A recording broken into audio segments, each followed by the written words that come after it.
Assalamualaikum warahmatullahi wabarakatuh. Sebelumnya saya ucapkan selamat pada Ananda yang telah berhasil masuk kelas 7 di SMP IT Insan Madani. Kalian sudah berhasil menjadi keluarga besar SMP IT Insan Madani. Perkenalkan, Ustadz bernama Ginanjar Wilujeng, SPDGR, dulu lulusan dari UNY dan profesi juga di UNY. Asal dari Purbalingga tapi punya istri di Banyumas, jadi sekarang Ustadz jadi orang Banyumas, orang Apak. Oke, kali ini Ustadz akan menjelaskan di bab 1 itu tentang objek IPA dan pengamatannya. Nah, seperti yang kalian tahu ya, IPA itu merupakan ilmu yang mempelajari segala sesuatu yang ada di sekitarmu, yang bisa kalian amati melalui panca indera. Oke, para ilmuwan itu pada zaman dahulu dan sekarang itu, ketika mereka mempelajari sesuatu, mereka itu melakukan serangkaian penelitian dengan metode-metode ilmiah. Nah, dengan cara seperti ini, para ilmuwan dapat menjelaskan apa dan mengapa sesuatu yang ada di alam ini terjadi dan bisa memprediksi kejadian yang akan datang. Nah, hasil temuan mereka ini dapat dimanfaatkan untuk kesejahteraan manusia. Oke, langsung saja kita masuk subbabnya. Untuk subbab yang pertama kali ini, Ustadz akan memberikan penjelasan tentang penyelidikan IPA di halaman 3. Nah, di subbab ini. Nah, di penyelidikan IPA itu ada 3 langkah yang dilakukan oleh para ilmuwan. Bisa dilihat di halaman 4 itu. 3 langkah itu apa? Langkah para ilmuwan dalam melakukan penelitian itu, yang pertama itu pengamatan, yang kedua itu membuat inferensi, dan yang ketiga itu mengomunikasikan. Oke, Ustaz jelaskan satu-satu. Pengamatan. Nah, apa itu pengamatan? Nah, pengamatan di sini itu kalian menggunakan semua panca indera kalian, termasuk bisa menggunakan alat ukur untuk mendapatkan data. Dan alat ukur ini harus sesuai. Kalau kalian ingin mengukur berat badan, ya kalian mengukur dengan timbangan, bukan mengukur dengan penggaris. Nah, pengumpulan data ini berfungsi untuk mendapatkan informasi sebanyak-banyaknya. Jadi yang kalian lihat, yang kalian dengar, yang kalian rasa itu dituliskan di pengamatan ini. Jangan mengada-ada ya di hasil pengamatan ini. Jangan mereka-reka. Oke.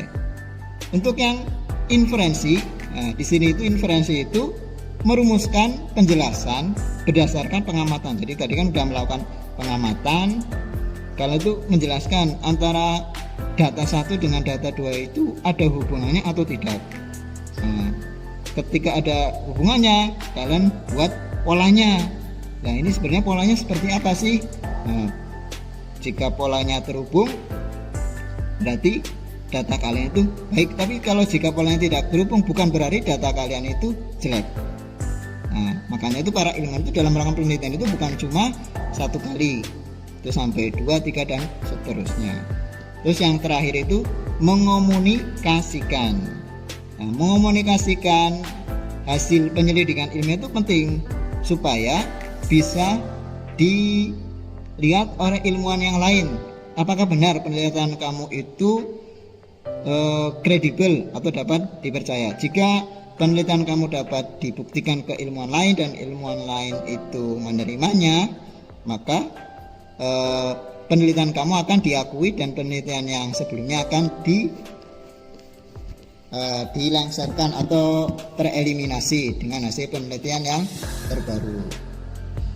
Oke, di sini Ustadz akan kasih contoh kasus yang sedang marak, yaitu virus corona.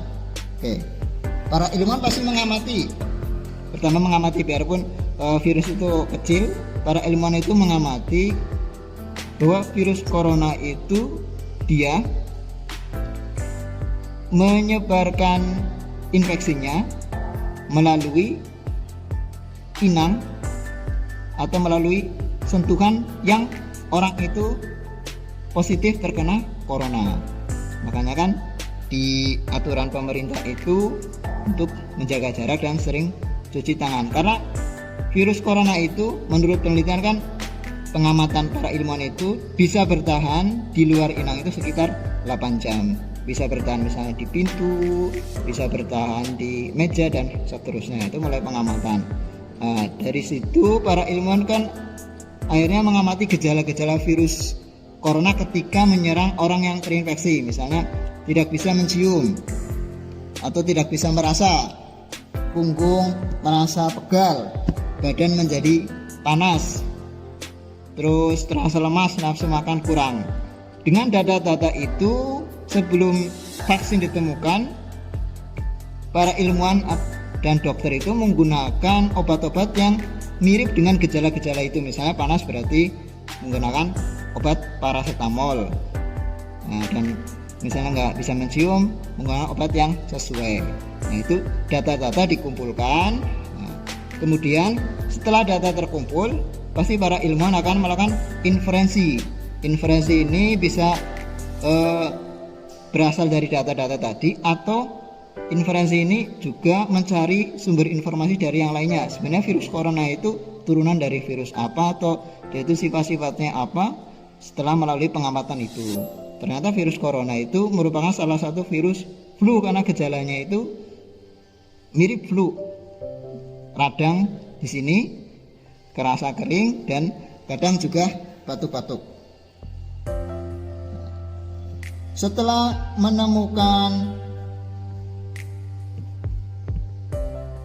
hubungan-hubungan antara gejala-gejala dan melakukan beberapa trial dan error dengan menggunakan obat, dan ternyata obat itu agak bagus untuk bereaksi dengan virus corona, akhirnya kan mereka melakukan inferensi bahwa obat paracetamol itu cukup untuk menekan perkembangan virus corona di dalam tubuh, termasuk juga kita menguatkan imun kita, karena sebenarnya itu obat yang paling manjur itu adalah imun kita sendiri. Makanya kan ketika kita sakit corona pasti kita dikasih vitamin supaya imun kita itu bertambah baik. Nah, terus yang terakhir, mengomunikasikan.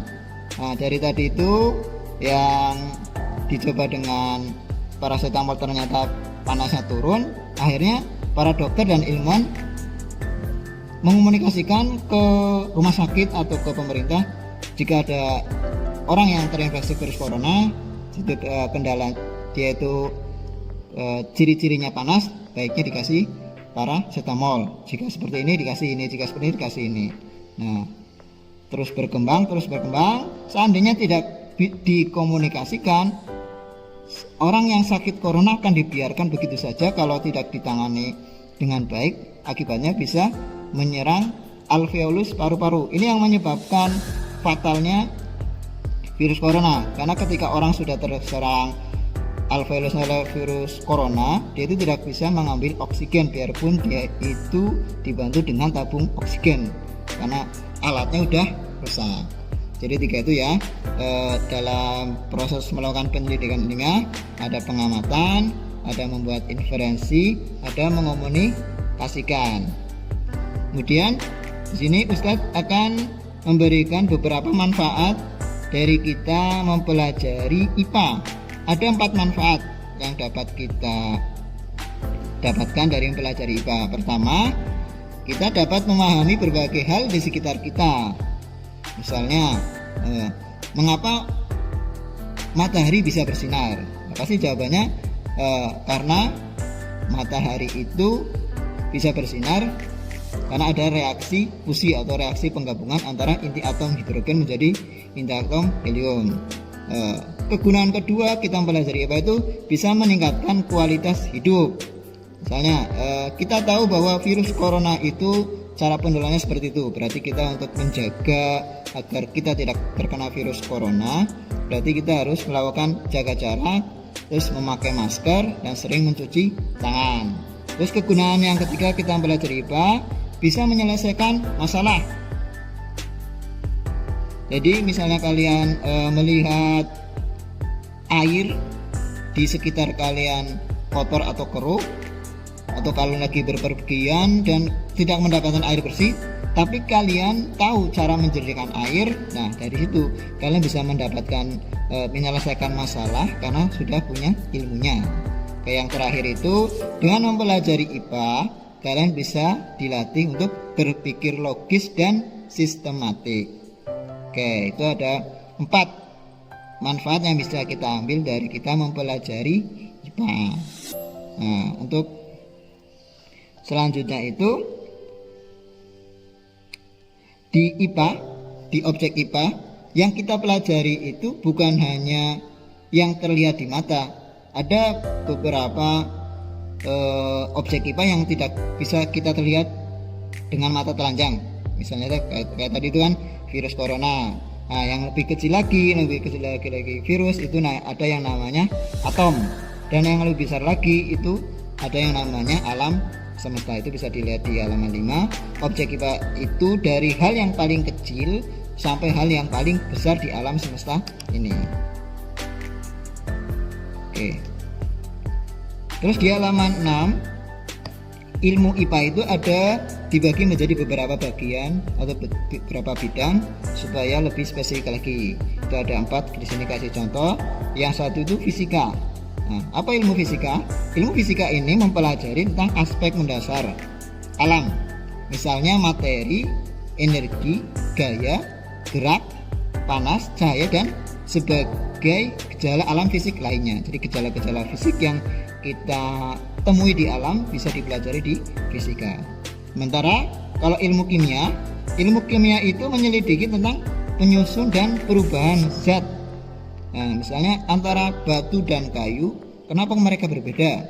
Nah, pasti kan penyusunnya itu berbeda-beda. Nah, terus sementara ilmu biologi itu mempelajari tentang sistem kehidupan mulai dari ukuran Rank sampai dengan lingkungan yang sangat luas. Jadi ini sistem kehidupan mulai dari yang kecil sel sampai ekosistem. Oke. Untuk yang terakhir yaitu ilmu bumi dan antariksa.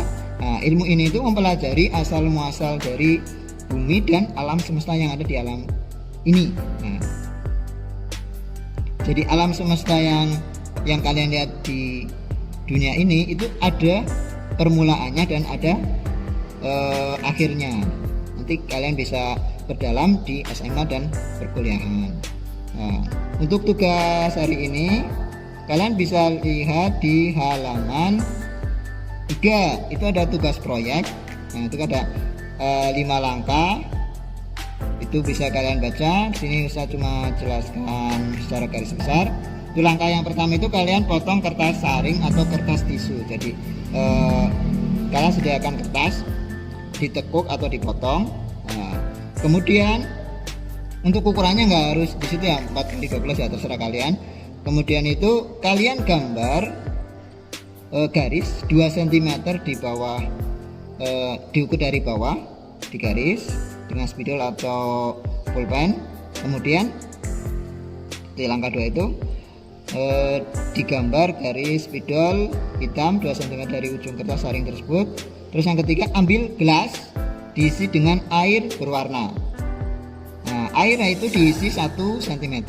Langkah 3 itu. Dan langkah 4 itu kalian buatlah sebelum memasukkan itu kalian sudah memperkirakan kira-kira apa yang terjadi pada garis hitam tersebut setelah kertas saring atau kertas tisu dicelupkan beberapa saat ke dalam air. Kalian buat hipotesis dulu kira-kira bagaimana. Yang nomor 4 itu, baru yang ke-5 itu kalian celupkan kertas saring atau kertas tisu ke dalam air dengan posisi garis berada sedikit di atas permukaan air. Terus amati perubahan yang terjadi pada kertas saring atau kertas tisu dan garis hitam. Kemudian catat hasil pengamatanmu. Oke, mungkin tugas untuk hari ini itu aja dulu. Nanti kalian videokan hasil praktikumnya dan kalian catat di kertas hasil pengamatannya, dicatat terus difoto, kirimkan ke Google Classroom. Oke, untuk pertemuan kali ini cukup sekian. Assalamualaikum warahmatullahi wabarakatuh.